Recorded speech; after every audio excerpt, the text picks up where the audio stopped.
চট্টগ্রাম ৮ আসনে এনসিপির প্রার্থী জোবাইরুল হাসান আরিফকে সাথে নিয়ে পদযাত্রা করেন এনসিপির মুখপাত্র আসিফ মাহমুদ সজীব ভূঁইয়া। পূর্ব ঘোষিত বার্তা অনুযায়ী দলের মুখপাত্র নাহিদ ইসলাম উপস্থিত থাকার কথা থাকলেও অনুষ্ঠানে তিনি উপস্থিত ছিলেন না।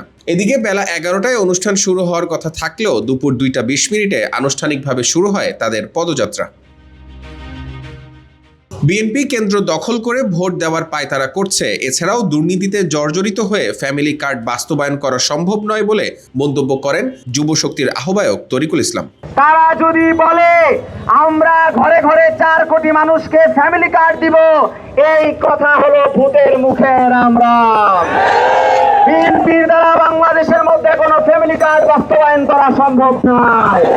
বিএনপি গত ১৬ মাস ধরে জনগণের সামনে এমন কোন অবস্থান তৈরি করতে পারেনি যে অবস্থানের মাধ্যমে বাংলাদেশের মানুষ তাদেরকে বিশ্বাস করে প্রয়োগ করবে।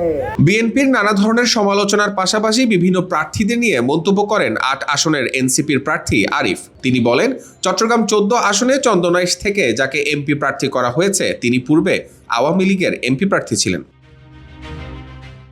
১৭ বছরে দেশের মানুষের উপর যেভাবে নির্যাতন করা হয়েছে তার প্রতিচ্ছবি গত ১৭ মাসে দেশের মানুষ দেখেছে। দীর্ঘ ১৭ বছর যারা সংস্কার চেয়েছে তারা আজ সংস্কারের সময় নীরব ভূমিকা পালন করছে, এমন মন্তব্য করেন আসিফ।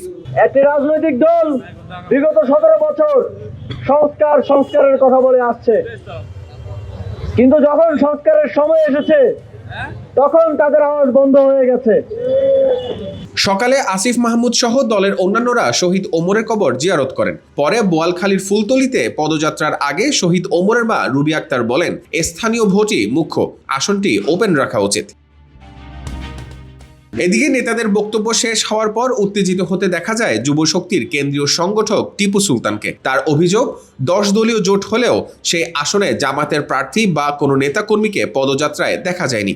নির্দিষ্ট একটি দলকে খুশি করার জন্য জামাতের কাউকে তারা উপস্থিত রাখেননি বলে অভিযোগ করেন তিনি। শাপলাকলির সাপোর্টার ছাড়া আমরা এখানে জামাতের কোনো সাপোর্টার দেখি নাই।